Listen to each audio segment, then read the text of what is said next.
Hey guys, welcome back to the channel. So today we have another tool review, and today's tool that we're going to be reviewing is this ATD preset torque wrench, which is amazing to have if you have a lot of tire work that you're taking on and off.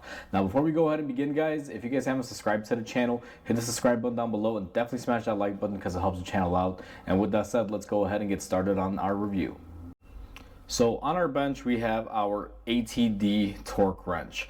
Now before we begin this video, guys, I do want to mention that I paid for this on my own money and I've been using it for the past month or so before I made this video, and I absolutely love this preset torque wrench. Now a lot of you may be wondering out there, Mike, why do I need this torque wrench? I already have one. Well, there's a couple differences that make this one very nice for everyday use, especially if you want to be quick with your settings. So to give you guys a general idea of this, I'm going to line up this other torque wrench that I used to use for my tire job. So whenever I had a tire that came on and off, I would have to use this guy to torque it on there when I was done with the job. And these are not bad. If you have one of these, you know, they're a good tool to have. But what I hate about these is that you constantly have to come in here and adjust this torque manually. And this torque wrench can go up to, I believe, 250 foot-pounds. So imagine if you got to go to, let's say, 120 foot-pounds and then dial it back to zero, because if you leave this on that torque for too long, you could possibly damage them. So you're constantly changing the values on this, going from zero to your torque setting and then back down. And it's not that tedious, but the 10 seconds that it takes to adjust this could be better served by a tool that already has presets. So I'm going to take this one out of the way and let's talk about our ATD one that we have here and what makes this one so special. So the reason why I like this ATD, guys, and the main selling point for me why I even went and bought it, was one, it went on sale and I've always had my eye on it. This thing used to be pretty expensive and it finally dropped to what I consider a reasonable price. Now prices do change, so I'm not going to say how much I paid for it. But the reason why I specifically bought it is that it has preset numbers. Now I don't know how well the camera is going to see there, but if I kind of roll around, you guys can see it doesn't have conventional torque values. It starts off at 80 and that's actually the lower number where it stays at, and you can go up to 100, 120, 140, and even up to 160. So it gives you quite a bit of range. Now the way they advertise this is a tire torquing torque wrench. This isn't for engine work or doing anything along those lines. This is for your typical mechanic that is using a torque wrench for tires. And the reason why it has these preset numbers as far as torque is because these are the more common values that you need for torquing on wheels. And that's what makes it very convenient. And that's why I absolutely love this thing.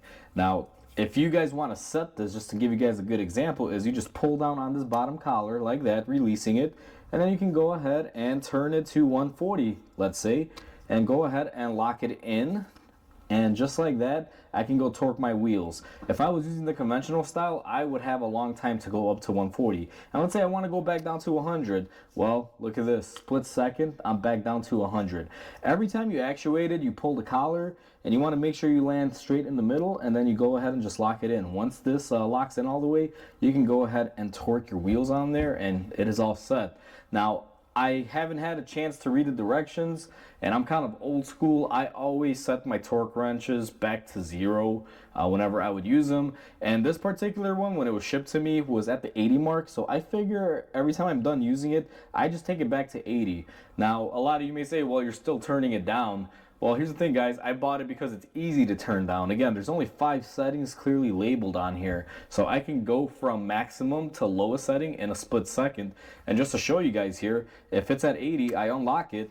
I can literally do 160 right there and lock it in, torque, and I'm quickly back to 80 in no time. I did that in what, 2-3 seconds maybe? And that's what makes it very convenient.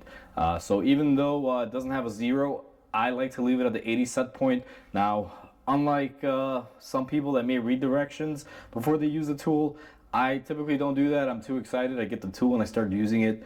I do have to brush in up my reading skills here to see if that is supposed to be at 80 or if it's okay to leave it at any setting.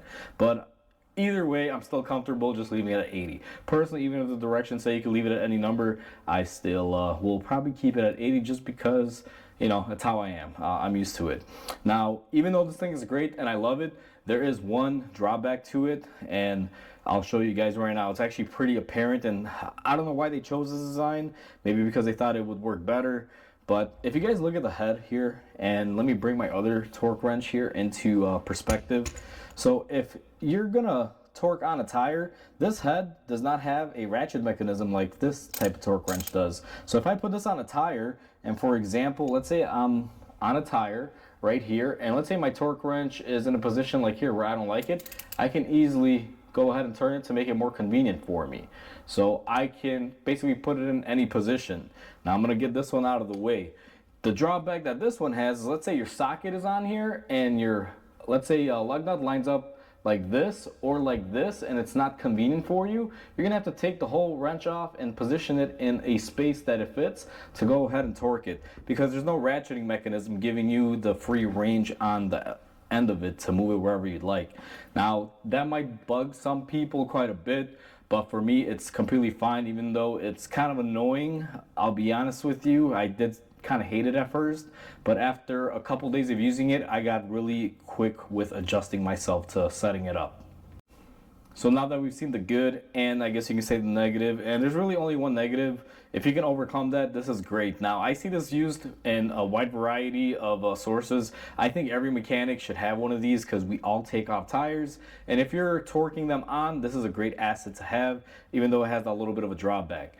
If you're working in a tire shop, this is a must-have. I say you should probably already have one of these if you are torquing wheels. And again, it all really depends on how you feel about it. Some people don't mind taking the time to adjust it out. However, I hate looking at my torque wrench, at least the old one that I was using for tires, trying to get the numbers on here perfectly. This one is really clear, quick, and easy. Set it, torque, go ahead, put it back down to 80 and lock it in. I call it a day. So if you guys are looking for something quick, fast, and efficient, this is something that you should definitely look out for, because this thing gives you a lot of different sizes or different torque specs that you could do with it. So it's one size fits all. And to give you guys a heads up, I did a little bit of testing on it as well. I went ahead and I used my really expensive Snap-on torque wrench to tighten down some lug nuts on a car, and I set it at all of these different settings, and I went ahead with this one and I tried every single setting, and it was clicking exactly every single time. So these are actually really accurate. It's not a cheapy torque wrench as far as the torque specs go. Even the reviews, if you go online, you'll see they're fairly really good with it as far as the torque specs. Many people are surprised. So with that said, guys, I hope you guys enjoyed this video. Please comment, like, and subscribe, because it definitely helps the channel grow. Hope you guys have a wonderful day, and I'll catch you guys on the next video.